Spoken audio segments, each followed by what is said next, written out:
সাত দফা দাবিতে ইসলামপুর বিডিও অফিসে কংগ্রেসের ডেপুটেশন। বুধবার সাত দফা দাবিতে ইসলামপুর বিডিও অফিসে ডেপুটেশন দিল উত্তর দিনাজপুর জেলা কংগ্রেসের সংখ্যালঘু সেল। এদিন শহরের নিউ টাউন এলাকা থেকে মিছিল করে কংগ্রেসের নেতাকর্মী ও সমর্থকেরা বিডিও অফিসে পৌঁছন। ডেপুটেশনের মূল দাবিগুলির মধ্যে ছিল বৈধ ভোটারদের ভোটার তালিকায় নাম অন্তর্ভুক্ত করা, অন্নপূর্ণা যোজনার আওতাভুক্ত মহিলাদের টাকা প্রদান সহ একাধিক দাবিতে এই ডেপুটেশন প্রদান করা হয়। এদিনের কর্মসূচিতে উপস্থিত ছিলেন জেলা কংগ্রেস ও ব্লক কংগ্রেসের নেতৃত্ব। পাশাপাশি ব্লকের বহু মহিলা ডেপুটেশনকে কেন্দ্র করে যাতে কোনো অপ্রীতিকর ঘটনা না ঘটে সেজন্য ইসলামপুর থানার পুলিশ মোতায়েন করা হয়। Bureau report, big news Bangla. আজকে আমাদের সাত দফা দাবিতে ইসলামপুর ব্লক কংগ্রেস সংখ্যালঘু বিভাগ এবং আমার উত্তর দিনাজপুর জেলা কংগ্রেস সংখ্যালঘু বিভাগের তরফ থেকে ডেপুটেশন ভিডিওর কাছে।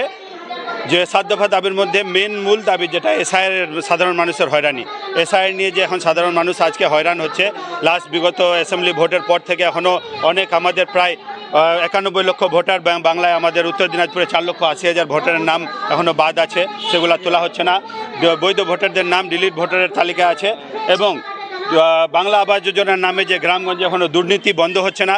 মুখ্যমন্ত্রী শুভেন্দু অধিকারী বারবার বলা সত্ত্বেও যে দুর্নীতি মুক্ত এগুলা করতে হবে, কিন্তু কাগজে কলমে কোনো দুর্নীতি মুক্ত হচ্ছে না। এখনও গ্রামে মেম্বাররা এখনও টাকা পয়সার বিনিময়ে ঘর সার্ভে করাচ্ছে এবং আমাদের ইসলামপুরের ব্লকের বিভিন্ন রাস্তাঘাটের সমস্যা, খুব জর্জরিত অবস্থা।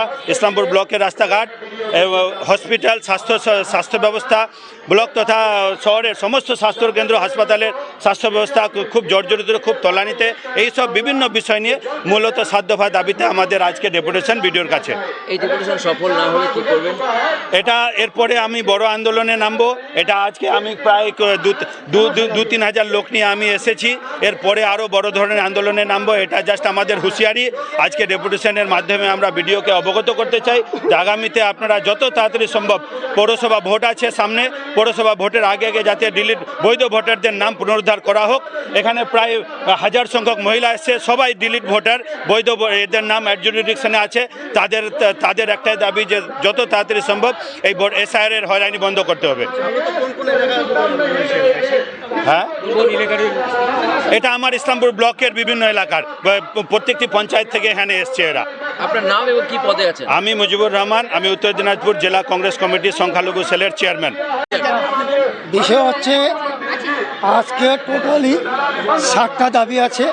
সেই 7টা দাবির মধ্যে মূলত দাবি হচ্ছে 1 নম্বর, যেটা কি এসআইআরের নাম করে সাধারণ মানুষের নাম ভোটার লিস্ট থেকে কাটিয়ে দেওয়া হয়েছে।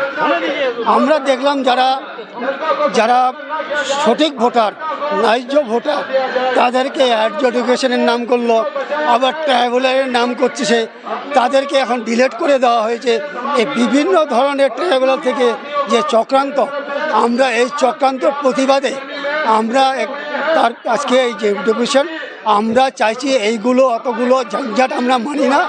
আমরা জানি তারা সঠিক ভোটার, তারা ভারতীয়, তারা 14 গোষ্ঠী, তাদের 14 গোষ্ঠী থেকে নিয়ে বংশধর, তাদের খানদান সবগুলো ভারতীয়। আমরা চাই যারা সঠিক ভোটার আছে ওদের নাম ভোটার তালিকায় তাড়াতাড়ি কার্যকর করতে হবে। এর মধ্যে আপনারা দেখেছেন এখন সেন্সাস শুরু হয়েছে। সেন্সাস 2011 হয়েছিল, সেই সেন্সাসটা আবার 16 তারিখ থেকে শুরু হয়েছে। মানে 21-এ হওয়ার কথা ছিল, কিন্তু করোনার কারণে এবার 26-এ করছে। আমরা চাইছি যে 11-তে একবার সেন্সাস হয়েছিল, তার আগেও হয়েছিল, এবারকার সেন্সাসে সেই সেন্সাসের কপিগুলো যেন প্রতিটা সেন্সাস কর্মীদের হাতে দেওয়া হয়, সঠিকভাবে সেন্সাস যেন হয়। আবার যেন এইটা আবার এসআইআরের নাম করে এসআইআরের মতো যেন মানুষকে হ্যারাসমেন্ট না করা হয়, তাহলে কিন্তু বিরাট আমাদের প্রতিবাদ শুরু হবে, বিরাট আন্দোলন শুরু হবে। আজকে ডেপুটেশন যেমন ধরেন যেগুলো নাম কেটে গেছে ভোটের, তাদের নাম যেন তাড়াতাড়ি তোলা হয়। আমাদের শুভেন্দু অধিকারীজি আর ইলেকশন কমিশনার স্যার, আমাদের এটা দাবি যেন যত তাড়াতাড়ি হয় মানুষকে ভোটগুলো ঠিকঠাক হয়ে যায়। কেন যে এত হ্যারাসমেন্ট করার তো কোনো মানা হয় না। এখানে কোনো বাংলাদেশি নয়। যদি বাংলাদেশি হয় তো সরকার এতদিন কী করছে ও তো দেখতে পারে, কেন দেখে না?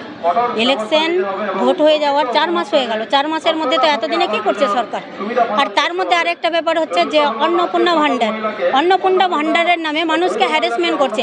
অনেকজন মহিলা এমনও হয়েছে, আমি একজন মহিলা হয়ে বলছি, যে ডিপ্রেশনে চলে গেছে, যে আমার তো 1500 টাকাই ভালো ছিল, তো এটা যে সরকার যে ওয়াদা করে আসলো, তো সেই সরকার আজ পর্যন্ত কেন দিচ্ছে না? তো এগুলা এত সব যেন সরকার বন্ধ করে, যেভাবে সুস্থভাবে চলে সেটাই যেন করে, মহিলাদের ঠিকঠাক মতো যেন সেই ব্যবস্থা দেয়। কি নাম আপনার? আমি ডক্টর সুলতানা বেগম, ডিস্ট্রিক্ট মহিলা প্রেসিডেন্ট।